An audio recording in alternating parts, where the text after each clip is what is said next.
ভাষাকে সম্পৃক্ত করা হয়েছে। এই জন্য আয়োজক বৃন্দকে অসংখ্য ধন্যবাদ।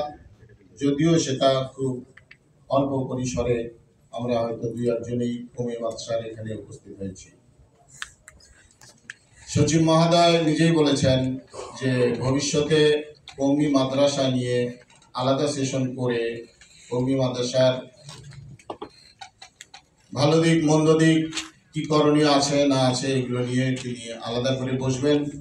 এটা আমাদের জন্য অত্যন্ত আশার কারণ এবং আমরা মনে করি এটা অচিরেই হবে।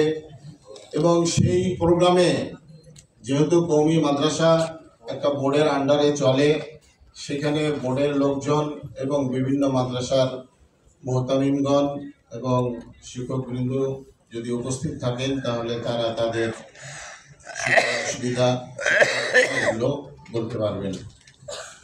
আসলে মাদ্রাসা তো এক সময় সবই মাদ্রাসা ছিল, পরবর্তীতে স্কুল কলেজ ইউনিভার্সিটি হয়েছে। আগে মাদ্রাসা অর্থাৎ যেখানে দর্স দেওয়া হয় সেটাই হলো মাদ্রাসা। মোগল আমলে যথেষ্ট মাদ্রাসা ছিল, সেখানে এক প্রতিষ্ঠানেই আমার জানা মতে সব ধরনের শিক্ষা ব্যবস্থা সেখানে ছিল।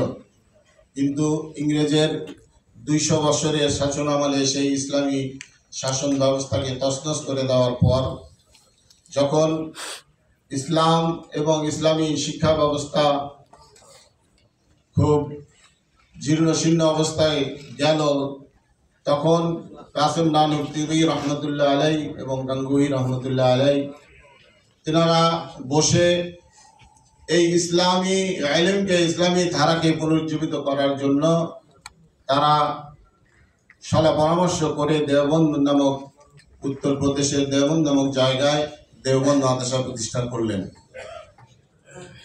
তারই ধারাবাহিকতায় এই উপমহাদেশে পাকিস্তান, বাংলাদেশ সহ অত্র অঞ্চলে সেই কৌমি ধারা এখনো অব্যাহত আছে। কিন্তু এই কৌমি শিক্ষাকে একটা সময় পর্যন্ত এটাকে কোনো শিক্ষাই মনে করা হয়নি।